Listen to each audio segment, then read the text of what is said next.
Bismillah walhamdulillah wassalatu wassalamu ala Rasulillah wa ala alihi wa sahbihi man walah wa la haula wa la quwata illa billah. Allahumma 'allimna ma yanfa'una wanfa'na bima 'allamtana wa zidna ilma. Allahumma aslih lana sya'nana kullah wa la takilna ila anfusina tarfata 'ain. Allahumma inna nas'alukal huda was sadad. Pemirsa Roja TV kaum muslimin dan muslimat dimanapun Anda berada, alhamdulillah puji syukur senantiasa kita panjatkan kehadirat Allah Azza wa Jalla atas segala limpahan nikmat, karunia, hidayah, inayah hanya kepada kita semua. Salawat dan salam semoga selalu tercurahkan kepada Nabi kita Muhammad sallallahu alaihi wasallam, juga kepada seluruh keluarga dan para sahabatnya.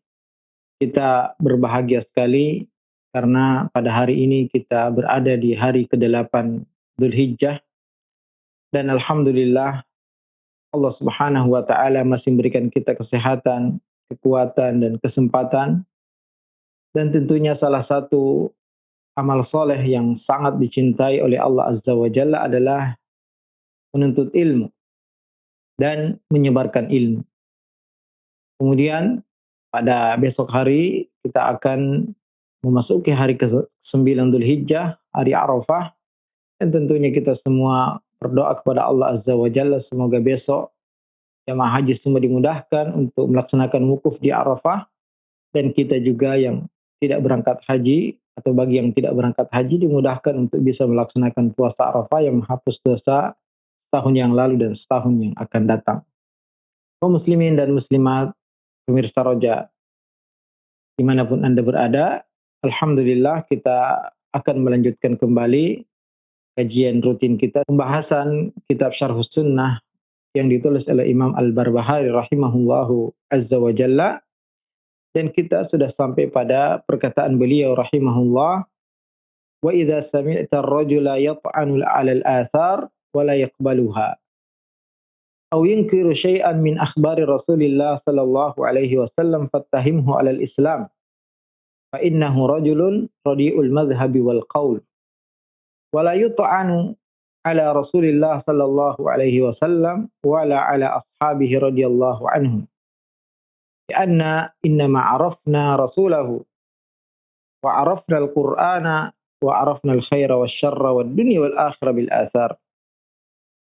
Kata beliau rahimahullahu azza wa jalla, apabila engkau mendengar ada seorang yang mencela asar-asar, riwayat-riwayat dari Nabi alaihi salatu wassalam, mencela hadis-hadis dan sunnah-sunnah yang datang dari Rasulullah alaihi salatu wassalam, au yunkiru syai'an min akhbar Rasulillah, atau mengingkari sesuatu yang dikabarkan Rasulullah alaihi salatu wassalam, fattahimhu alal Islam. Maka orang itu pantas mendapatkan tuduhan. Maka orang itu pantas mendapatkan celaan dalam agama Islam. Fa innahu rajulun radi'ul madhhab wal qaul. Karena itu menunjukkan bahwasanya dia mempunyai pemikiran dan keyakinan yang menyimpang. Wala yut'anu ala Rasulillah sallallahu alaihi wasallam. Karena tidak boleh mencela Rasulullah sallallahu alaihi wasallam. Wala ala ashabihi, dan tidak boleh mencela sahabat-sahabat beliau. Lianna inna ma'arafna rasulahu wa arafna al-Qur'an wa arafna al-khair. Karena kita mengenal Rasulullah sallallahu alaihi wasallam. Kita mengenal Al-Qur'an, kita mengetahui kebaikan dan keburukan, bahkan kita mengetahui segala yang bermanfaat di dunia dan di akhirat dari asar-asar, dari hadis-hadis Rasulullah sallallahu alaihi wasallam. Fa innal Qur'ana ila sunnah ahwaju minas sunnati lil Qur'an. Karena sungguhnya Al-Qur'an itu kepada sunnah lebih butuh kepada sunnah dari Al-Qur'an. Beliau rahimahullah menjelaskan dalam perkataan beliau bahwasanya apabila engkau mendengar seseorang mengingkari atau mencela atau tidak menerima hadis-hadis Rasulullah sallallahu alaihi wasallam, maka berarti dia adalah orang yang berbahaya, orang yang mempunyai pemikiran yang menyimpang. seorang yang mempunyai pemikiran yang menyesatkan. Karena ketahuilah para pemirsa sekalian, kaum muslimin dan muslimat dimanapun Anda berada, kita bersaksi bahwasanya tidak ada ilah yang berhak disembah kecuali Allah, dan bahwasanya Muhammad adalah utusan Allah Azza wa Jalla.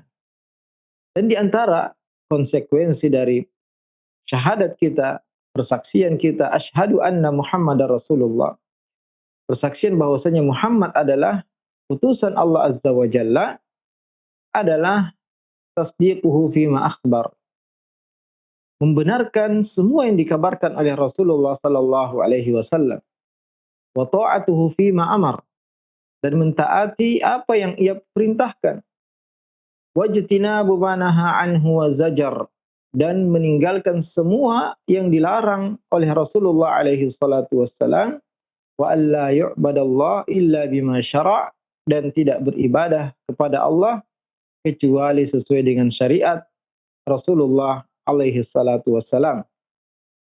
Kita diwajibkan untuk mengikuti semua yang diperintahkan oleh Rasulullah sallallahu alaihi wasallam. Kita diperintahkan untuk mengambil semua yang dibawa oleh Rasulullah alaihi salatu wassalam. Allah Ta'ala berfirman, "Wa ma atakumur rasulu fakhudhuh, wa ma nahakum anhu fantahu." Apa yang dibawa oleh Rasulullah sallallahu alaihi wasallam dari Al-Qur'an dan hadis-hadis Nabi alaihi salatu wassalam, maka terimalah. Dan apa yang dia larang, maka tinggalkanlah. Ma amartukum bihi, kata Nabi alaihi salatu wassalam, apa yang aku perintahkan, fa'tu minhu mastata'tum, maka kerjakanlah semampu kalian. Wa ma nahaitukum anhu fajtanibuh, adapun apa yang aku larang, maka jauhilah. Dan Allah Ta'ala juga berfirman, fattaqullaha mastata'tum, bertakwalah kepada Allah semampu kalian. Dan berulang-ulang Allah Subhanahu wa Ta'ala perintahkan kita dengan firman-Nya, wa ati'ullah wa ati'ur rasul. Taatilah Allah dan taatilah Rasulullah sallallahu alaihi wasallam. Maka wajib bagi setiap muslim untuk mentaati Allah Azza wa Jalla dan mentaati Rasulullah alaihi salatu wassalam. Karena ini adalah konsekuensi dari persyahadatan kita atau persaksian kita, konsekuensi dari syahadat kita dan persaksian kita dan ikrar kita bahwasanya tidak ada ilah yang berhak disembah kecuali Allah, dan bahwasanya Muhammad adalah nabi dan utusan Allah Azza wa Jalla. Dan tiga sumber utama yang menjadi sumber kita dalam mengamalkan ajaran agama ini, yang pertama adalah Al-Quranul Karim, kemudian sunnah Rasulullah sallallahu alaihi wasallam, dan ijma' para ulama. Maka kita semua wajib untuk mengambil tiga perkara ini. Jika telah jelas ayat Al-Quran, telah sahih hadis dari Rasulullah SAW, dan para ulama kita telah bersepakat dalam suatu perkara, maka kita wajib untuk menerima hal tersebut. Karena Nabi alaihi salatu wassalam mengatakan, la tajtami ummati ala dhalalah, tidak akan bersepakat, berkonsensus umatku di atas kesesatan. Dan tidak boleh sama sekali ya kita menerima perkataan seorang yang mengatakan, saya tidak mengambil kecuali apa yang ada dalam Al-Quran saja. Karena dalam perkataan orang sesat, perkataan khawarij, atau orang yang sejalan dengan kelompok-kelompok khawarij, atau sebagian yang mengatakan bahwa saya tidak mengambil kecuali hadis yang mutawatir saja. Padahal hadis yang mutawatir ya tidak banyak. Atau sebagian yang mengatakan bahwasanya saya hanya ingin mengambil Al-Quran saja dan tidak mengambil dari sunnah Nabi alaihi salatu wassalam. Karena mereka mengatakan bahwasanya Al-Quran itu maksum, adapun hadis maka bisa jadi ada kekeliruan dan kesalahan di dalamnya. Maka perkataan-perkataan seperti ini adalah tuduhan kepada para ulama, para sahabat, para perawi hadis yang mereka telah berusaha untuk membedakan dan memilah-milih antara hadis yang sahih dan hadis yang dhaif. Dan mereka benar-benar sangat teliti, sangat cermat dalam menilai hadis-hadis tersebut dan memilah hadis-hadis tersebut. Dan Nabi alaihi salatu wassalam telah mengabarkan sejak dahulu kala tentang orang-orang yang datang setelahnya dan mengatakan, yushiku rajulun syab'an ala arikati, akan datang orang yang dia dalam kondisi kenyang di atas dipannya, di atas sofanya. Yaqulu bainana wa bainakum kitabullah. Antara kami dan kalian hanya Al-Quran, hanya kitabullah. Fama wajadna fihi min halal istahlalna. Ya, kata orang tadi, apa yang kami dapati dari yang halal dalam Al-Quran, maka kami halalkan. Wa ma wajadna fihi min haram haramnahu. Adapun yang kami dapati haram, maka kami haramkan. Kemudian beliau mengatakan, ala wa inni utitul Qur'ana mislahu ma'ahu. Ketahuilah bahwasanya aku telah diberikan Al-Quran dan sama sepertinya itu hadis Nabi sallallahu alaihi wasallam. Itu wahyu dari sunnah Nabi alaihi salatu wassalam. Juga Nabi kita alaihi salatu wassalam bersabda, "Naddarallahu mra'an sami'a maqalati." Semoga Allah memberi cahaya pada seorang yang mendengarkan ucapanku, fawa'aha, dia memahaminya, dia menghafalkannya, wa ballaghaha kama sami'aha. Kemudian dia sampaikan sebagaimana ia dengarkan. Farubba muballagin au amin sami'. Bisa jadi yang disampaikan kepadanya lebih paham daripada yang mendengar pertama kali.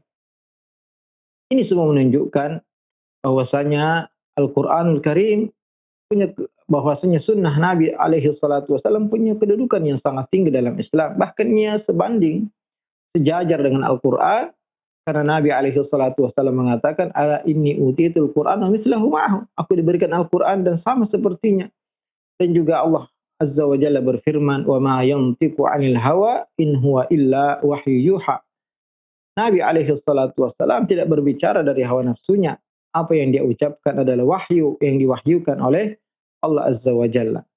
Dan banyak sekali ayat-ayat Al-Quran yang memerintahkan kita untuk mengambil dari sunnah Nabi alaihi salatu wassalam.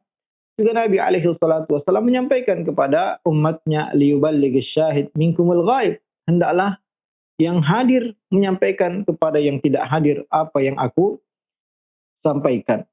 Dan kita ketahui bahwasanya para ulama kita ahlu hadis, al-muhaddithun sejak dahulu, mereka berusaha untuk membedakan dan menilai serta memilah hadis-hadis yang sahih dari hadis-hadis yang dhaif, dari hadis-hadis yang palsu, dan mereka sangat ketat dalam menerima sebuah hadis, sehingga kita percaya bahwasanya Allah Azza wa Jalla telah menjamin untuk menjaga agama ini, dan Allah Subhanahu wa taala menjadikan para ulama ahlu hadis mereka memilah-milih dan membedakan antara hadis yang lemah dan hadis yang dhaif.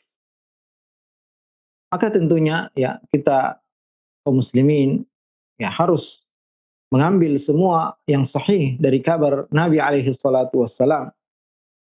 Karena Al-Qur'anul Karim adalah wahyu dari Allah Azza wa Jalla, baik lafaz maupun maknanya. Adapun as-sunnah an-nabawiyah, adapun hadis-hadis Nabi alaihi salatu wassalam, maka maknanya dari Allah Azza wa Jalla, adapun lafaznya dari Nabi alaihi salatu wassalam. Dan barang siapa yang hanya ingin mengambil Al-Quran dan tidak mengambil hadis Nabi alaihi salatu wassalam, maka dia telah berdusta. Arti dia telah tidak mengamalkan Al-Quran, yang mana Al-Quran memerintahkan kepada seluruh manusia, memerintahkan kaum muslimin untuk mengambil Al-Quran dan juga mengambil dari apa yang disampaikan oleh Nabi alaihi salatu wassalam. Dan Al-Quran dijelaskan oleh As-Sunnah, dijelaskan oleh hadis-hadis Nabi alaihi salatu wassalam. Allah Ta'ala berfirman, wa anzalna ilaika dzikra litubayyana lin-nasi ma nuzzila ilaihim. Dan kami turunkan kepadamu az-dzikra, peringatan, dan juga hadis, litubayyana lin-nas ma nuzzila ilaihim, agar engkau menjelaskan kepada manusia apa yang diturunkan kepada mereka. Tentunya kaum muslimin dan muslimat pemirsa Roja TV dimanapun Anda berada, kita tidak dapati dalam Al-Quran tentang kaifiyat ya salat. Allah Ta'ala berfirman, aqimus salah, tapi jumlah rakaat salat, kemudian kaifiyat ya salat itu tidak dijelaskan secara detail dalam Al-Quran, tentang ruku, tentang sujud, tentang rakaat salat duhur, salat asar, salat maghrib, dan salat isya. Maka Al-Quran menjelaskan apa yang global dalam Al-Quran, merincikan apa yang disebutkan secara umum dalam Al-Quran, memberi batasan apa yang disebutkan secara mutlak dalam Al-Qur'an. Ketika Al-Qur'an merintahkan untuk mengeluarkan zakat, maka tidak dijelaskan secara detail tentang apa saja harta-harta yang dikeluarkan zakatnya dan berapa bagian-bagian yang harus dikeluarkan. Dan banyak sekali perkara-perkara yang disebutkan secara rinci dalam As-Sunnah. Ketika Al-Quran mengatakan wasariq wasariqatu faqta'u aydiyahuma, dan pencuri laki-laki maupun perempuan maka potonglah kedua tangannya. Dijelaskan dalam As-Sunnah bahwasanya yang dipotong itu jika sampai seperempat dinar, dan juga yang dipotong hanya sampai ujung eh, pergelangannya. Ya. Itu kedua ya, tangannya saja ya, kafnya, telapak tangannya. Kemudian juga ketika Al-Quran menjelaskan yusikumullahu fi auladikum lidzakari mithlu hadzil unsayain. Allah mewasiatkan jika kalian meninggal maka harta kalian diwariskan oleh anak-anak kalian. Itu disebutkan dalam sunnah bahwasanya anbiya nahnu ma'syarul anbiya la nurath, kami tidak diwarisi. Maka banyak sekali perkara-perkara yang tidak disebutkan secara detail, secara rinci dalam Al-Quran, disebutkan dalam sunnah Nabi alaihi salatu wassalam.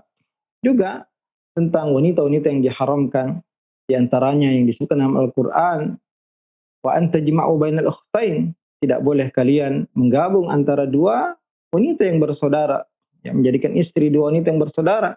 Kemudian ditambah lagi dalam As-Sunnah, la tunkahul mar'atu ma'a khalatiha wala ammatiha. Tidak boleh menggabungkan antara seorang wanita dengan bibinya dari ibunya atau bibinya dari bapaknya. Intinya ya banyak sekali perkara-perkara yang tidak disebutkan secara detail, secara rinci dalam Al-Quran, kemudian datang As-Sunnah menjelaskan perkara-perkara tersebut. Sehingga tidak mungkin kita ya, mengambil hanya dari Al-Quran saja, kemudian meninggalkan sunnah Nabi alaihi salatu wassalam. Juga ya sebagian kelompok yang lebih parah lagi, bukan hanya mereka mengatakan tidak mengambil Al-Quran dan tidak mengambil sunnah, tapi bahkan mereka mengatakan Al-Quran dan As-Sunnah ini hanya untuk orang awam. Ya. Adapun kami mengambil langsung dari Allah Azza wa Jalla. Ya. Sebagian kelompok mengatakan demikian. Mereka mengatakan bahwasanya ya kami ya bukan hanya melalui ya Al-Quran, itu melalui perantara Jibril oleh Nabi SAW. Adapun kami sudah sampai ke derajat mengambil langsung dari Allah Azza wa Jalla. Ya, kelompok seperti ini banyak sekali menyesatkan manusia. Mereka mengatakan tidak perlu lagi mengamalkan Al-Quran, tidak perlu lagi mengamalkan hadis Nabi alaihi salatu wassalam, tapi langsung kita mengambil dari Allah Azza wa Jalla, dan tentunya adalah kesesatan yang jelas, yang mana wahyu itu sudah terputus dengan meninggalnya Nabi alaihi salatu wassalam, dan Nabi alaihi salatu wassalam telah meninggalkan kepada kita dua perkara, yang barang siapa yang mengambil dua perkara ini, maka tentunya dia tidak akan sesat selamanya, itu Al-Quran dan hadis Nabi alaihi salatu wassalam. Dan Al-Quran dan Islam ini sudah sempurna. Al-yawma akmaltu lakum dinakum wa atmamtu alaikum ni'mati wa raditu lakumul Islam madina. Dan ya ini tentunya berkaitan dengan ya hari Arafah, di mana ayat ini turun di hari tersebut, dan besok kita akan memasuki hari Arafah, maka kita perbaharui lagi keyakinan kita bahwasanya agama ini sudah sempurna dan tidak perlu lagi ditambah, juga tidak boleh dikurangi. Kewajiban kita adalah bagaimana mempelajari Islam ini dengan baik, berusaha mengamalkannya, dan bertakwa kepada Allah Azza wa Jalla semampu kita. Au yunkira syai'an, atau mengingkari ya sunnah secara umum dengan tidak mengamalkan hadis Rasulullah sallallahu alaihi wasallam, maka tentunya ini adalah suatu penyimpangan, suatu kesesatan, dan tidak mungkin seorang bisa beragama dengan benar jika hanya berpatokan pada Al-Quran saja dan tidak mengamalkan hadis-hadis Nabi alaihi salatu wassalam. Wala yut'anu ala Rasulillah sallallahu alaihi wasallam wala ala ashabihi, dan tidak boleh sama sekali kita mencela, menuduh Nabi alaihi salatu wassalam keliru dalam menyampaikan agama ini. Karena kita harus yakin bahwasanya al-anbiya maksum anil khata' fi tabligid din. Bahwasanya para nabi itu mereka adalah orang-orang yang bebas, terjaga dari kesalahan dalam menyampaikan agama ini. Dan apabila mereka ternyata salah, keliru, maka Allah Subhanahu wa taala langsung menegurnya dan Nabi alaihi salatu wassalam menyampaikan beberapa teguran Allah Azza wa Jalla kepada para nabi di dalam Al-Qur'an, bahkan teguran kepada beliau sendiri. Ini menunjukkan bahwasanya mereka adalah manusia-manusia yang maksum. Adapun setelahnya, setelah Nabi alaihi wasallam tidak ada yang maksum. Akan tetapi ya, hadis-hadis Nabi sallallahu alaihi wasallam diriwayatkan dari ya orang-orang yang terpercaya, karena para ulama ahli hadis sangat ketat dalam menerima riwayat-riwayat dari para perawi hadis. Maka orang yang mencela Rasulullah alaihi wasallam, mencela para sahabat Nabi SAW, mereka lah orang-orang yang pantas untuk dicela. Karena para anbiya jelas adalah orang-orang maksum. Adapun para sahabat telah dipuji dan direkomendasi oleh Allah Azza wa Jalla dalam banyak ayat Al-Quran. Maka tentunya ya tidak boleh sama sekali seorang menuduh sahabat Nabi alaihi salatu wassalam telah merusak atau telah menyelewengkan atau menutupi apa yang disampaikan oleh Rasulullah SAW.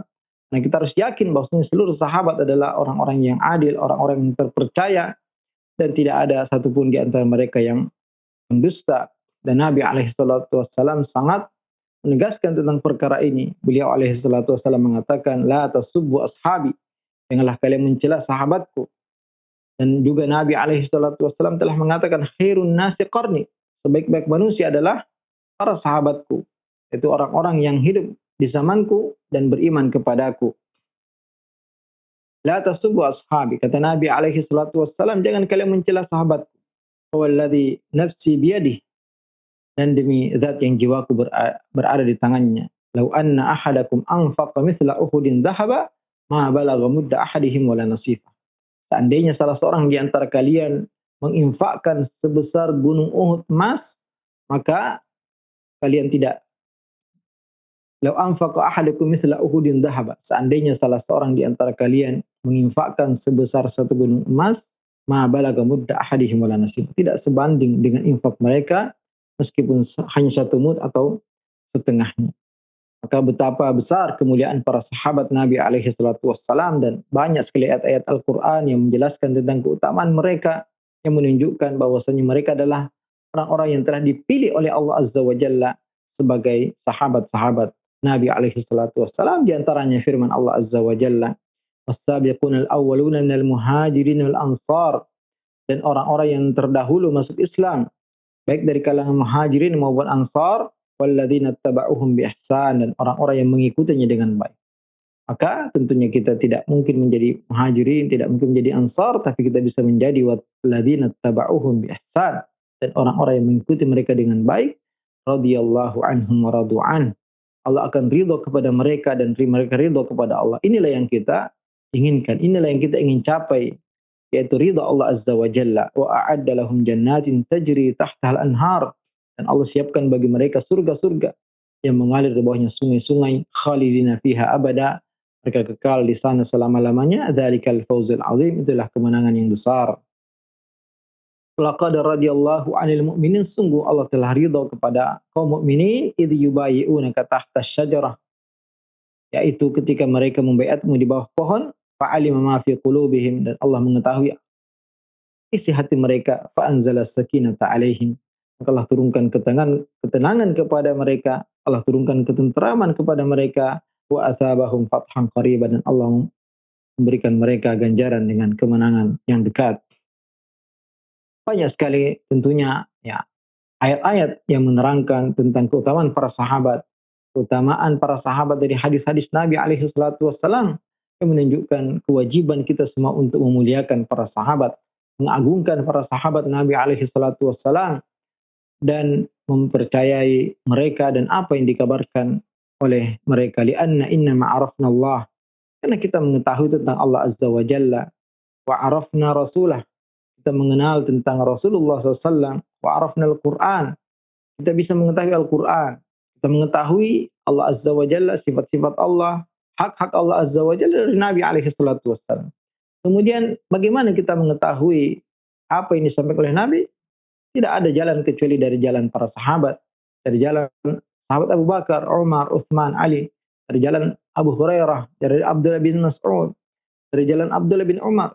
Mereka lah yang meriwayatkan hadis-hadis tersebut sehingga sampai kepada kita, sampai kepada setelahnya, sampai kepada para a'immah sunnah, para imam yang menuliskan hadis-hadis Nabi sallallahu alaihi wasallam, pada Imam Al-Bukhari, Imam Muslim, Imam At-Tirmidzi, Imam An-Nasa'i, Ibnu Majah, Abu Daud. Mereka mengumpulkan imam-imam yang lain. Mereka mengumpulkan hadis-hadis Nabi alaihi salatu wassalam, dan para ulama kita meneliti hadis-hadis tersebut dan menerangkan tentang hadis-hadis yang sahih dan hadis-hadis yang lemah.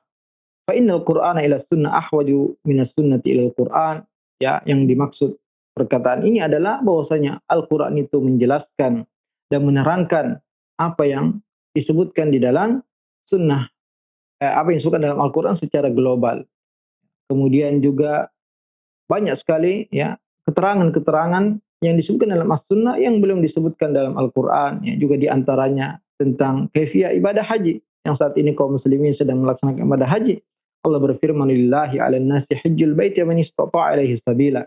Dan wajib bagi manusia yang mampu melaksanakan haji untuk melaksanakan ibadah haji ke Baitullah. Kemudian Nabi alaihi salatu wassalam haji hanya satu kali dan beliau mengatakan khudhu anni manasikakum. Maka dari sunnah Nabi SAW, dari hadis Jabir yang menerangkan, hadis Jabir bin Abdullah radhiyallahu anhu yang menerangkan secara lengkap bagaimana ya sunnah Rasulullah SAW, dimulai dari perjalanan beliau dari Madinah menuju Mekah, bagaimana beliau masuk kota Mekah, bagaimana memulai ya kemudian dengan tawaf, dengan sa'i, kemudian bagaimana beliau berangkat ke Mina pada hari Tarwiyah, yaitu hari ini kita berada di hari ke-8 Dzulhijjah, hari Tarwiyah.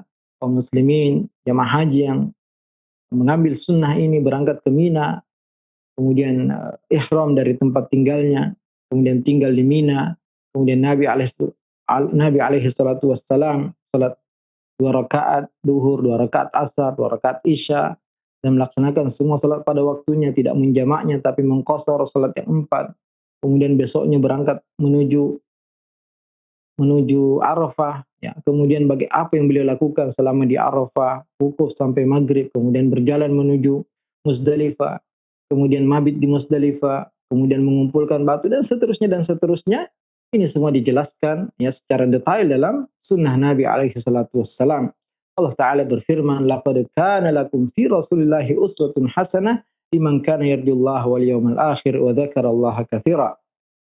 Sungguh telah ada pada diri Rasulullah sallallahu alaihi wasallam contoh yang baik bagi siapa yang mengharapkan hari akhir dan perjumpaan dengan Allah Azza wa Jalla dan banyak mengingat Allah Azza wa Jalla.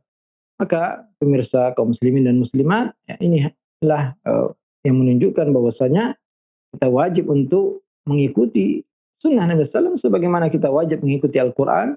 Tentunya ya hadis-hadis yang telah disahihkan, dihasankan oleh para ulama kita, ulama hadis kita. Adapun hadis-hadis yang dhaif, apalagi yang palsu, maka kita tidak boleh menyandarkannya kepada Nabi alaihissalam dan tidak boleh untuk mengamalkannya. Kemudian ya beliau melanjutkan, wal kalam wal jidal wal khusuma fil qadar khassa manhiyun anhu. Ya, kemudian beliau pindah kepada pembahasan yang lain, dan ini salah satu perkara yang dikritik ya kepada penulis kitab ini, karena beliau terkadang membicarakan suatu tema, kemudian membahas tema yang lain, kemudian kembali kepada tema yang sama. Karena di sini beliau membahas kembali tentang perkara takdir yang dahulu telah pernah disebutkan.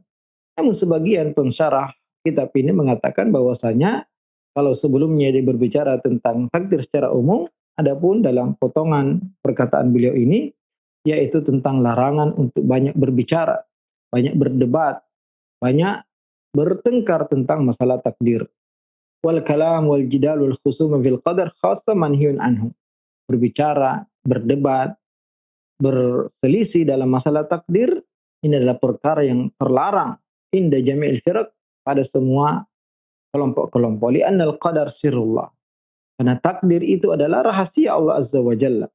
Wa nahar Rabbu Jalla wa ta'ala al-anbiya anil kalam fil qadar. Bahkan Allah Azza wa Jalla melarang untuk terlalu dalam berbicara, yang melarang kepada para nabi untuk terlalu dalam berbicara tentang takdir. Wa nahan Nabi sallallahu alaihi wasallam anil khusumati fil qadar. Dan Nabi alaihi salatu wasallam melarang para sahabatnya untuk berselisih dalam masalah takdir. Wa karihahu ashabu Rasulillah sallallahu alaihi wasallam. Para sahabat juga membenci perkara ya terlalu dalam berbicara berselisih tentang masalah takdir. Wa karihahu tabi'un, dan para tabi'in, wa karihahu ulama wa ahlul wara', akan semua para ulama dan orang-orang yang berhati-hati dalam agama ini, mereka melarang untuk terlalu dalam membicarakan masalah takdir. Wa nahu 'anil jidali fil qadar, larang dari berdebat dalam masalah takdir. Fa 'alaika bit taslimi wal iqrar wal iman, maka wajib bagi engkau untuk berserah diri, menetapkan dan beriman wa i'tiqadi ma qala Rasulullah sallallahu alaihi wasallam fi jumlatil asya', dan meyakini apa yang disampaikan oleh Rasulullah sallallahu alaihi wasallam. Wasqut amma siwa dzalik, adapun selainnya maka engkau harus diam. Maka ini salah satu perkara yang merupakan rukun dari rukun-rukun iman, yaitu al-iman bil qada'i wal qadar, beriman kepada takdir baik dan buruk. Apa yang Allah Subhanahu wa taala telah takdirkan, maka itu pasti terjadi. Dan kita telah membahas tentang takdir ini, 4 tingkatan takdir, yaitu yang pertama al-ilm, Allah mengetahui segala sesuatu, Allah mengetahui yang belum terjadi, yang akan terjadi, yang sedang terjadi, yang tidak terjadi, seandainya terjadi Allah mengetahui. Kemudian yang kedua, Allah tuliskan di Lauhul Mahfuz semua yang akan terjadi sampai hari kiamat. Kemudian Allah menghendakinya, dan yang keempat Allah menciptakannya. Maka ya tentunya kita harus mengimani 4 tingkatan ini. Yaitu Allah Subhanahu wa taala mengetahui segala sesuatu, dan kemudian Allah Subhanahu wa taala menciptakan pena. Awwalu ma khalaqallahu al-qalam qala lahu uktub. Pertama kali Allah menciptakan pena, Allah mengatakan tulis. Uktub ma huwa kain ila yaumil qiyamah. Tuliskan semua yang akan terjadi sampai hari kiamat. Fajaral qalam bima huwa kain ila yaumil qiyamah. Maka pena pun berjalan menuliskan semua yang akan terjadi sampai hari kiamat. Dan Allah Subhanahu wa taala ya menciptakan menuliskan takdir ini 50.000 tahun sebelum Allah ciptakan langit dan bumi. Dan juga ada pertanyaan atau perkara yang disebutkan oleh para ulama kita tentang apakah al-arsy makhlukun qabla al-qalam. Apakah arsy diciptakan dahulu sebelum pena atau pena sebelum al-arsy? Maka yang benar adalah al-arsy makhlukun qabla al-qalam. Arsy itu sudah ada sebelum pena diciptakan. Karena ya ketika Allah Subhanahu wa taala menciptakan pena, wa kana arsyu 'alal ma', dan arsy berada di atas air. Dan yang disebutkan dalam potongan perkataan beliau ini, yaitu kita dilarang untuk terlalu dalam membicarakan masalah takdir, ya.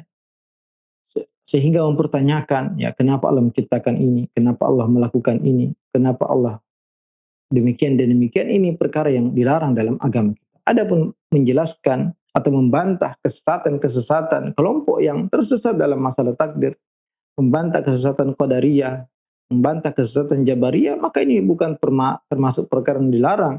Bahkan para ulama kita menuliskan banyak ya kitab-kitab khusus tentang masalah takdir ini, agar kita memahami takdir ini yang benar, ya takdir umum yang terus Lauhul Mahfuz, takdir tahunan yaitu setiap malam Lailatul Qadar dituliskan takdir akan terjadi sampai 1 tahun yang akan datang. Dan takdir umur yaitu ketika seorang berada 4 bulan di perut ibunya, Allah tuliskan semua tentang ajalnya, tentang umurnya, tentang amalnya, tentang apakah dia sengsara atau bahagia, tentang rezekinya. Juga takdir harian, kullu yaumin huwa fi sya'an. Ini semua dijelaskan oleh para ulama kita. Juga membantah kepada kelompok Qadariyah yang mengatakan bahwasanya Allah tidak punya andil dalam perbuatan manusia, tapi manusia sendiri yang menciptakan perbuatannya. Atau sebaliknya kelompok Jabariyah yang mereka meyakini bahwasanya manusia tidak punya pilihan, tidak punya kehendak, semua digerakkan oleh Allah Azza wa Jalla, sehingga mereka tidak boleh diadab atas perbuatan mereka. Ini adalah kesesatan yang nyata, yang mana kita meyakini bahwasanya Allah Subhanahu wa taala mentakdirkan segala sesuatu. Allah menciptakan segala sesuatu, menciptakan perbuatan manusia. Tapi manusia punya kehendak, manusia punya pilihan, dan mereka dihukum dan diberi pahala atas tindakan mereka, atas perbuatan mereka, dan atas pilihan mereka. Wa ma tasya'una illa yasha Allah. Tidaklah kalian menginginkan sesuatu kecuali itu di bawah kehendak Allah Azza wa Jalla. Maka terlalu dalam masalah takdir ini, mempertanyakan kenapa Allah melakukan demikian, kenapa Allah yang menciptakan demikian. Maka ini adalah perkara yang dilarang. Al-qadar sirrullah. Karena takdir itu adalah rahasia Allah Azza wa Jalla. Kewajiban kita adalah melaksanakan perintah Allah, menjauhi larangannya, mengimani semua yang Allah perintahkan untuk diimani, dan tunduk kepada perintah dan hukum-hukum Allah Azza wa Jalla. Bahkan para nabi dilarang untuk terlalu dalam berbicara tentang takdir ini. Yang wajib bagi kita semua adalah mengamalkan apa yang Allah perintahkan, meninggalkan apa yang Allah larang, dan Allah Subhanahu wa taala la yus'alu amma yaf'al wa hum yus'alun.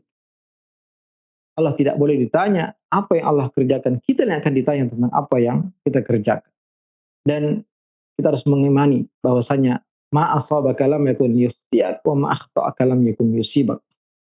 Kita tidak akan beriman dengan benar kepada takdir kecuali kita meyakini bahwasanya apa yang menimpa kita, apa yang kita dapatkan tidak akan mungkin meleset dari kita, dan apa yang meleset, apa yang bukan takdir kita maka tidak mungkin kita dapatkan. Kita harus meyakini hal ini, dan juga kita harus meyakini bahwasanya semua telah ditakdirkan oleh Allah Subhanahu wa taala. Semua telah dituliskan oleh Allah Azza wa Jalla. Tapi kita tidak mengetahui apa yang Allah tuliskan untuk kita. Kewajiban kita adalah melaksanakan perintah Allah Azza wa Jalla. Mengerjakan apa yang Allah Subhanahu wa taala perintahkan kepada kita untuk kita kerjakan. Tunduk dan patuh kepada aturan Allah dan aturan Rasulullah sallallahu alaihi wasallam. Fa'alaika bitaslim wal iqrar wal iman. Kewajiban kita hanyalah berserah diri. Kewajiban kita adalah menetapkan. Kewajiban kita mengimani apa yang Allah Subhanahu wa taala kabarkan, apa yang Rasulullah sallallahu alaihi wasallam sampaikan kepada kita, dan tidak terlalu dalam masalah takdir ini. Fala wa rabbika la yu'minuna hatta yuhaqqimuka fima syajara bainahum. Mereka tidak beriman sampai mereka menjadikanmu pemutus tentang perkara-perkara yang mereka perselisihkan. Tsumma la yajidu fi anfusihim harajan mimma qadaita wa yusallimu taslima. Dan mereka tidak mendapati dalam hati mereka sedikit pun rasa tidak suka terhadap keputusan yang engkau putuskan. Maka ya kita wajib untuk mengimani takdir Allah Azza wa Jalla tentang apa yang Allah Subhanahu wa taala tuliskan, dan pasti ya semua itu Allah lakukan berdasarkan hikmah. Tidak mungkin Allah Subhanahu wa taala menciptakan sesuatu sia-sia. Tidak mungkin Allah Subhanahu wa taala melakukan sesuatu tanpa tujuan. Terus meyakini bahwasanya tidak ada yang Allah kehendaki dan tidak ada yang Allah ciptakan kecuali berdasarkan hikmah dari Allah Azza wa Jalla. Kemudian pemirsa Raja TV, kaum muslimin dan muslimat dimanapun Anda berada, beliau ya pindah kepada pembahasan berikutnya, yaitu tentang al-iman bi anna Rasulullah sallallahu usriya bihi ila sama. Ya, kita harus mengimani bahwasanya Nabi alaihi salatu wassalam diperjalankan ke langit. Wasara ila al-arsy, bahkan ya sampai mendekat ke arsy, wa kallama Allah tabaraka ta'ala. Bahkan sempat berbicara dengan Allah Azza wa Jalla secara langsung. Wa dakhala al-jannah, bahkan Nabi dimasukkan ke dalam surga, diperlihatkan surga. Wattala ala ilan nar, dan sempat melihat dan menyaksikan ya, kondisi neraka. Wara'al malaikah, Nabi melihat malaikat ya, dalam bentuk aslinya. Wa sami'a kalam Allah Azza wa Jalla, dan Nabi mendengarkan langsung ya, suara Allah Azza wa Jalla, ucapan Allah Azza wa Jalla. Wa nusyirat lahul anbiya, diperlihatkan kepadanya para nabi. Wa ra'a suradiqatil arsh, bahkan melihat semua yang terjadi di sekitar arsh. Wal kursi, ya, sekitar kursi. Wa jami'a ma fis samawati wa ma fil aradin, dan beliau melihat semua yang di langit dan di bumi dalam kondisi terbangun, bukan kondisi tidur. Jumlatu hamalahu Jibril al-buraq, malaikat Jibril membawanya di atas kendaraan buraq, hatta adarahu fis samawat, sampai dibawa keliling ya di langit. Wa furidat alaihi salawatul khamsu fi tilkal lailah, dan diwajibkan di malam tersebut salat 5 waktu. Wa raja'a ila Makkah lailatahu, dan kembali ke Makkah di malam yang sama. Wa dzalika qabla al-hijrah, dan kejadian itu terjadi sebelum hijrah Nabi alaihi salatu wassalam. Ini adalah salah satu perkara yang wajib untuk kita mengimani Dan di antara mukjizat Rasulullah sallallahu alaihi wasallam yang menunjukkan benarnya risalah beliau. Tentu mukjizat beliau yang terbesar adalah Al-Qur'anul Karim yang akan terus ada sampai hari kiamat, yang tidak ada kebatilan dari depan dan belakangnya dan akan terus dijaga oleh Allah Azza wa Jalla. Dan juga tentu sunnah Nabi alaihi salatu wasallam yang mana syariat Islam ini cocok untuk setiap zaman dan waktu, cocok untuk setiap tempat. Inilah mukjizat yang akan terus ada sampai menjelang hari kiamat. Demikian juga di antara mukjizat beliau adalah Al-Isra wal Mi'raj. Al-Isra adalah perjalanan beliau di malam hari dari Mekah ke Baitul Maqdis di Palestina. Adapun Al-Mi'raj adalah as-su'ud ila as-sama as-sabi'ah. Diangkatnya beliau ke langit ketujuh.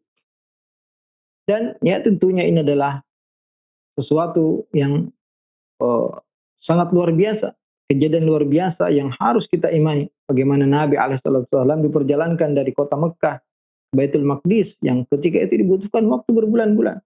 Ya, adapun saat ini maka cukup ya 1 jam, setengah jam ya dengan naik pesawat. Tapi di zaman tersebut belum ditemukan ya teknologi secanggih ini dan Nabi alaihissalam dibawa ke Baitul Maqdis, kemudian diangkat ke langit ketujuh dan tentunya ini perjalanan yang ya seandainya ingin dilakukan oleh manusia biasa ya sebutkan bahwasanya antara dunia dan langit pertama itu 500 tahun perjalanan. Tebalnya setiap langit 500 tahun perjalanan. Antara langit pertama dan langit kedua ada 500 tahun perjalanan.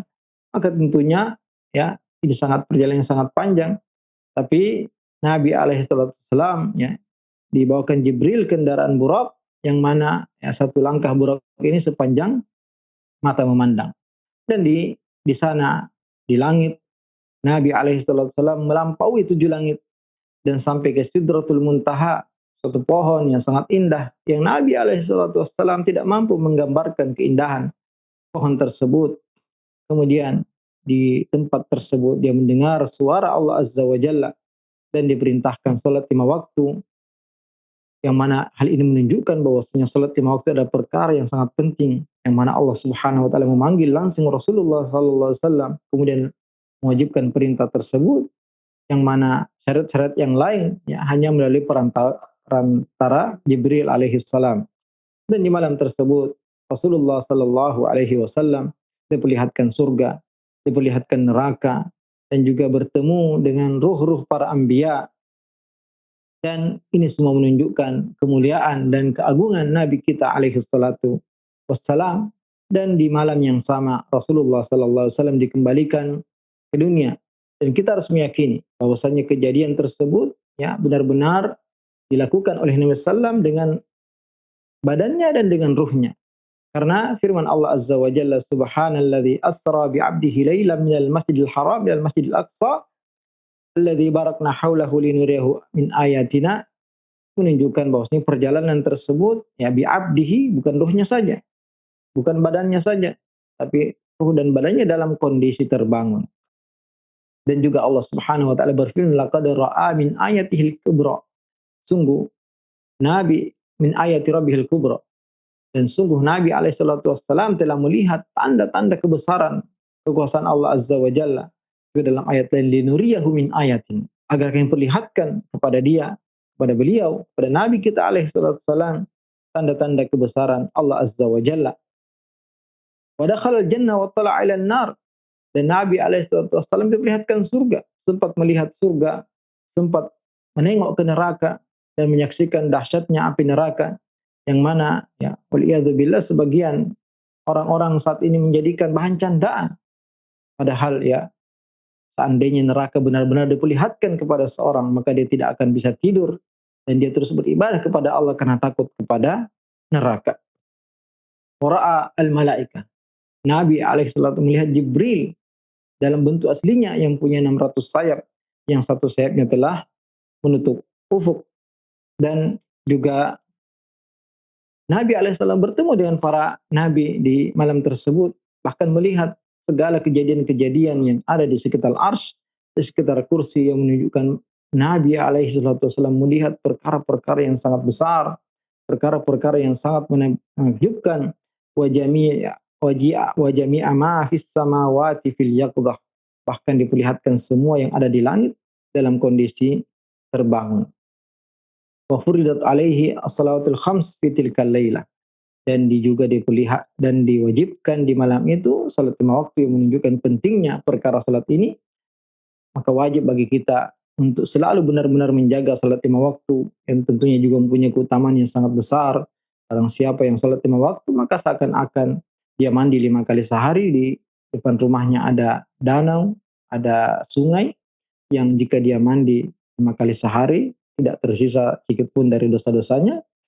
Dan tentunya keutamaan salat ini ya tadinya 50 kali salat kemudian diringankan jadi 5 salat tapi pahalanya tetap 50. Wa raja ila Makkah lailatahu wa dzalika qabla al-hijrah, dan itu semua terjadi yaitu dalam satu malam dan sebelum hijrahnya Nabi alaihi wasallam ke kota Madinah. Ini adalah perkara-perkara yang wajib semua kita imani tentang kedudukan sunnah dalam Islam, tentang perjalanan Nabi alaihi wasallam Isra dan Mi'raj, dan juga dilarangnya kita untuk banyak berbicara tentang takdir terlalu dalam, mempertanyakan tentang apa yang Allah Subhanahu wa taala lakukan dan kehendaki, karena kita tidak mengetahui semua hikmah dari apa yang Allah Subhanahu wa taala kerjakan, dan kita yang akan ditanya tentang apa yang kita perbuat. Kewajiban kita hanyalah melaksanakan perintah Allah, menjauhi larangannya, dan membenarkan semua semua yang Allah Subhanahu wa taala sampaikan dan juga Rasulullah alaihi salatu wassalam. Semoga apa yang kita pelajari di pagi hari ini bermanfaat bagi kita semua, dan saya kembalikan kepada rekan yang berada di studio. Barakallahu fikum. Taufik barakallah, jazakallahu khairan Ustaz. Terima kasih atas kesediaannya untuk hadir dan menyampaikan pembahasan serta bimbingan yang bermanfaat kepada kami di kesempatan pagi hari ini. Semoga Allah Subhanahu wa taala memberkahi pertemuan kita dan melimpahkan taufik serta hidayah agar ilmu ini bisa insyaallah mengantarkan kita pada keselamatan dunia dan akhirat insyaallah. Dan selanjutnya kami akan bacakan pertanyaan telah masuk dari Abu Abdullah di Jakarta yang bertanya, Ustadz, mohon penjelasan kalau ada dua sunnah Nabi yang bersamaan waktunya, mana yang harus didahulukan? Seperti bagi orang yang berkurban dilarang memotong kuku dan rambut di satu sisi, besok hari Jumat kita disunahkan untuk memotong kuku dan merapikan kumis. Syukron Ustadz. Mohon nasihat dan jawabannya. Ya, tentunya ya ketika bisa digabungkan maka tentunya kita menggabungkan.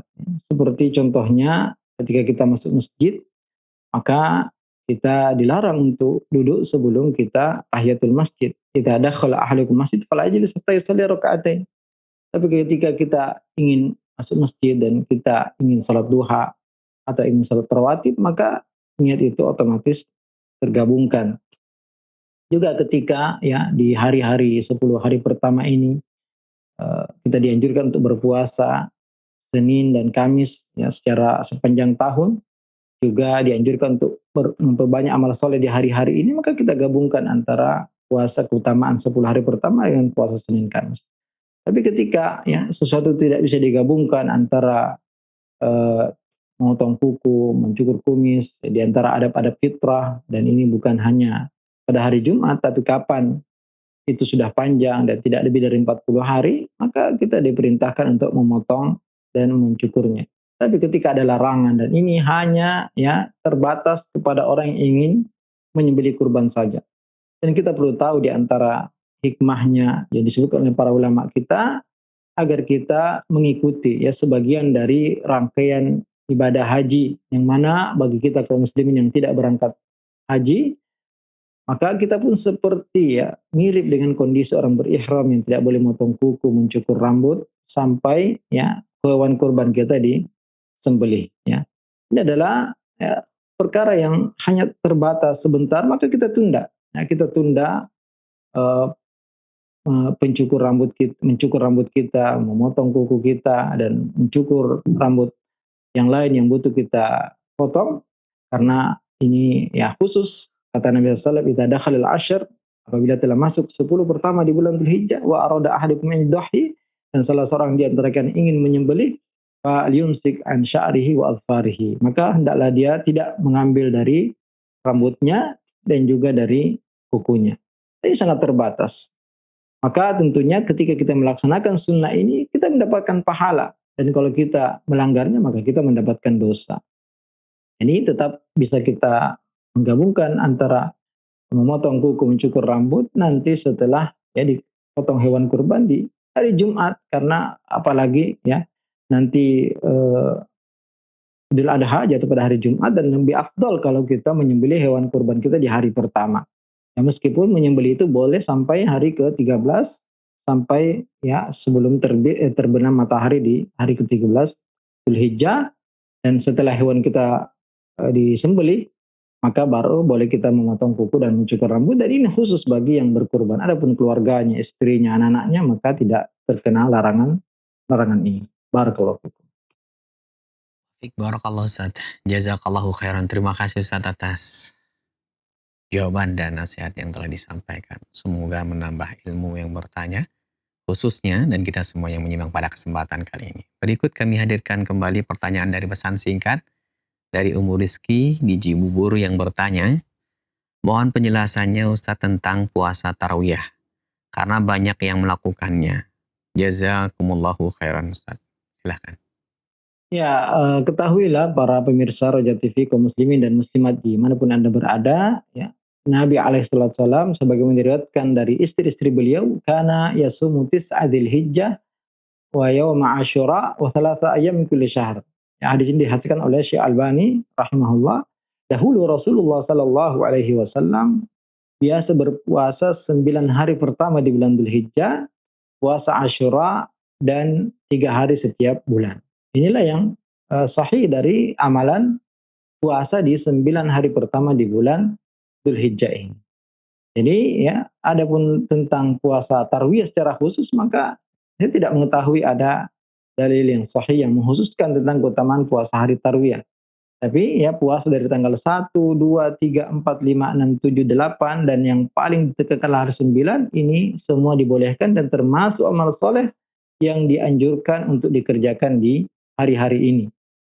Jadi puasa hari pertama, kedua, ketiga, keempat, kelima, keenam, ketujuh, ke-8, ke-9 tentunya bagi yang tidak melaksanakan ibadah haji. Adapun jamaah haji, maka hari tarwiyah justru hari memperbanyak minum, mempersiapkan fisik untuk puasa, untuk beribadah di hari Arafah, dan juga di hari Arafah tidak disunnahkan untuk jamaah haji untuk berpuasa, tapi memperbanyak doa kepada Allah Azza wa Jalla dan mempersiapkan fisiknya untuk bermunajat kepada Allah Azza wa Jalla. Kita kaum muslimin yang tidak berangkat haji, maka dianjurkan juga untuk puasa di hari Arafah, yang semoga dengan puasa ini kita mendapatkan ampunan sebagaimana jemaah haji yang diampuni oleh Allah Azza wa Jalla, disaksikan oleh para malaikat. Allah Azza wa Jalla mengatakan, "Ishhadu anni qad ghafartu lahum." Persaksikan aku telah mengampuni mereka, dan kita juga punya amalan puasa sehari menghapuskan dosa 2 tahun. Ya, adapun puasa khusus tarwiyah, ya keutamaan puasa, maka saya tidak mengetahui dalil khusus tentang keutamaan puasa tarwiyah. Tapi puasa 1, 2, 3, 4, 5, 6, 7, 8, ya kemudian yang paling ditekankan puasa hari ke-9, yang hadisnya jelas, sahih, riwayat Muslim, bahwasanya puasa Arafah menghapuskan dosa setahun yang lalu dan setahun yang akan datang. Ya, jadi kalau puasa hari ini, ya ini masuk dalam keutamaan puasa secara umum, dari tanggal 1 sampai tanggal 9, dan yang paling ditekankan tanggal 9 yang punya keutamaan khusus menghapuskan dosa 2 tahun. Adapun dari tanggal 1 sampai tanggal 8 masuk dalam sabda Nabi sallallahu alaihi wasallam, min ayyamin al-amalus shalih fi ahabbu ilallah min hadhil ayyamil asyr. Tidak ada amal saleh yang lebih dicintai oleh Allah melebihi suatu amalan yang dikerjakan di 10 pertama di bulan Dzulhijjah ini, yang tentu puasa adalah salah satu amalan yang sangat besar. Kalau kita puasa dari tanggal 1 sampai tanggal 9, ini adalah satu kebaikan yang sangat besar. Tapi mengkhususkan ya tanggal 8 meyakini punya keutamaan tertentu, ini sama dengan 1 sampai 8. Yang sahih hadisnya yaitu tanggal 9 puasa Arafah yang akan menghapuskan dosa setahun yang lalu dan setahun yang akan datang. Intinya puasa dari 1 sampai 9 tetap dianjurkan. Yang paling ditekankan hari ke-9 dan hari ke-10 besok, ya lusa, ya hari Jumat. dilarang berpuasa karena haram berpuasa bagi kaum muslimin di hari raya, hari pertama dan hari Idul Adha dan Idul Fitri. Adapun hari-hari tasyrik juga dilarang seorang untuk berpuasa karena kata Nabi alaihi salatu wasallam, "Ayyamut tasyrik ayyamu aklin wa syurbin wa dzikrillahi azza wa jalla." Hari-hari tasyrik adalah hari-hari makan, hari-hari minum, dan hari berzikir kepada Allah azza wa jalla.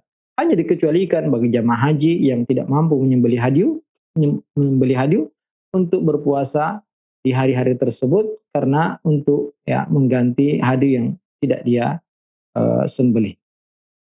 Jadi ya kaum muslimin yang mereka tidak melakukan ibadah haji maka dilarang berpuasa di hari ke-10, 11, 12 dan 13. Ya, adapun sebelumnya 1 sampai 9 maka dianjurkan untuk berpuasa dan yang paling ditekankan yaitu pada hari Arafah karena menghapuskan dosa 2 tahun. Barakallahu.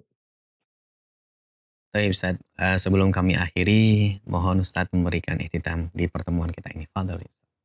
Ya, kaum muslimin dan muslimat dimanapun Anda berada, alhamdulillah hanya tersisa besok dan lusa dari 10 pertama di bulan Dzulhijjah ini, maka mari kita benar-benar untuk memanfaatkan sebaik-baiknya waktu-waktu ini untuk berbanyak amal soleh yang bisa kita kerjakan. Apapun amal soleh tersebut, maka itu lebih dicintai oleh Allah untuk kita kerjakan dibanding hari-hari yang lain, bahkan lebih mulia daripada jihad fisabilillah. Apalagi ya kita yang belum dimudahkan untuk bisa berangkat haji, maka Allah Subhanahu wa taala membuka kesempatan yang selebar-lebarnya agar kita bisa menyaingi para jamaah haji dalam ibadah mereka dengan memperbanyak ketaatan di hari-hari pertama ini, 10 hari pertama di bulan Dzulhijjah, terutama besok di hari Arafah kita harus semuanya berpuasa, memperbanyak doa kepada Allah, bertaubat ya semoga Allah ampuni semua dosa kita dan kita kembali ya suci sebagaimana jamaah haji ketika mereka kembali seperti baru terlahir dari perut ibunya, kita pun ingin juga mendapatkan keutamaan tersebut.